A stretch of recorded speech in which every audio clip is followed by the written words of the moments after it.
Please subscribe to this channel and press the bell icon to watch today's news. Will the monarchy move reconciliation forward in Canada? In recent years, Canada has worked to advance reconciliation with Indigenous people in the country. What does the accession of a new King of Canada mean for that process? Earlier this year, at a reception in Canada's national capital, King Charles, at the time the Prince of Wales, was asked for an apology. The request came from Assembly of First Nations National Chief Roseanne Archibald, who told him that the Crown needs to make amends for the assimilation and genocide of Indigenous schoolchildren at residential schools run by the Anglican Church, of which Charles is now the head, and for its role in colonization. The three-day visit was Charles's 19th official tour in the country, and his last as the Prince of Wales. Charles did not apologize on the trip, though he spoke of the need to come to terms with the darker and more difficult aspects of history. But some are hopeful that the new king's accession will be the beginning of a more positive relationship between the Crown and Indigenous peoples in Canada.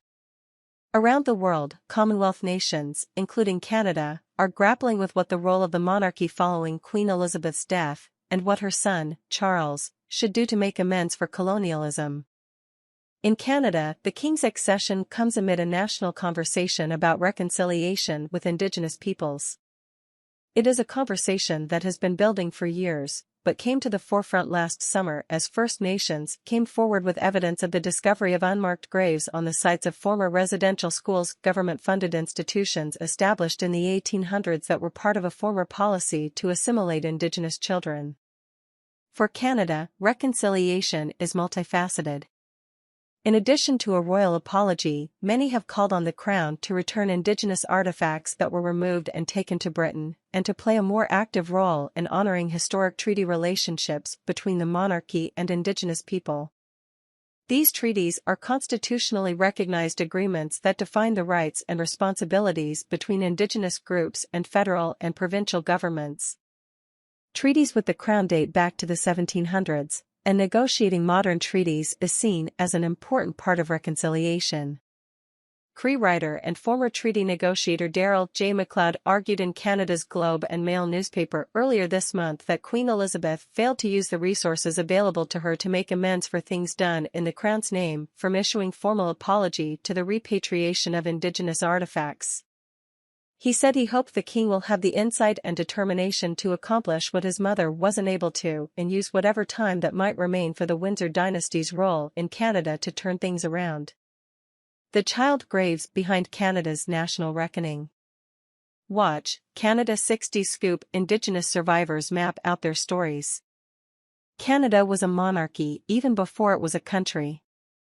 Over 500 years ago, both French and British monarchs presided over colonies in Canada.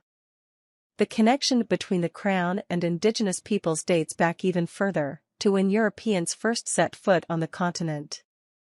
To this day, symbols of treaties signed in the 1800s with the Crown can be seen on the prairies.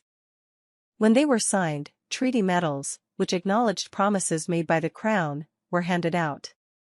It had the Queen's image on one side, and that was given to every chief who signed the treaty, noted Doug Cuthand, a Canadian columnist and member of the Little Pine First Nation in the province of Saskatchewan. And every chief who signs a treaty was given a Union Jack, because Canada didn't have a flag at that time. Although now it is the federal government, and not the royal family, that has the power to administer these agreements, the Crown still has a symbolic relationship with Indigenous people. Union Jacks are still a common sight at First Nations gatherings across those provinces, signifying the importance of those agreements, said Mr. Cuthand. Canada's Governor-General Mary Simon is the representative of the Crown in Canada, one of 15 countries where the King continues to operate as head of state. An Inuk woman and the first Indigenous person in the role, she recalled how as a child in the far north, portraits of the Queen hung in many homes. She was revered by communities, Inuit people in the Arctic, she told the BBC's chief international correspondent Lise Doucette earlier this month. But there is anger directed at the monarchy as well. In Manitoba last year, statues of Queen Victoria and Queen Elizabeth were toppled during protests over the unmarked graves at residential school sites. There is a recognition by Indigenous people of the damage that colonialism did to the First Nations, said Mr. Cuthand, but also of the ties forged long ago. It's a bit of a dichotomy, isn't it, he said. There's that sort of high-level relationship that exists, but then there was the implementation of the treaties and of the colonialism that followed. Nathan Tydridge, vice president of the Institute for the Study of the Crown in Canada, argues that when Canada became a country in 1867, it in many ways eclipsed that original relationship between monarchy and Indigenous nations, placing political power and the treaties under the control of federal governments. Entrusted by the Crown to govern, they oversaw damaging policies like residential schooling. Still, many Indigenous people in Canada say King Charles has an important role in reconciliation, despite being limited to a symbolic role as head of state and expected to not meddle in Canadian political affairs. All signs point to an engaged king who is more competent on Indigenous issues than Queen Elizabeth was, said Negan Sinclair, professor of Indigenous Studies at the University of Manitoba. We need a monarch that's going to intervene when they see injustice taking place, he said, one that's going to care beyond just nice words. We need a monarch that's going to have the ear of the Prime Minister and say these are the treaties that you must adhere to because the Crown has signed on to them.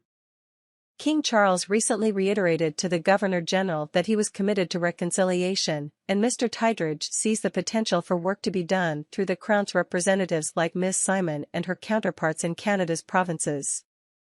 Although he did not apologize on his recent visit, Mr. Tydridge thinks that one day the King could come to Canada for the apology requested by Chief Archibald.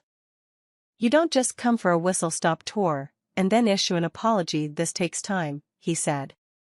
The Crown is this old institution that sweeps up over a millennia of history. He is someone that recognizes and understands that history, Mr. Tydridge said of the new King. He could do things that I think that his mother couldn't do.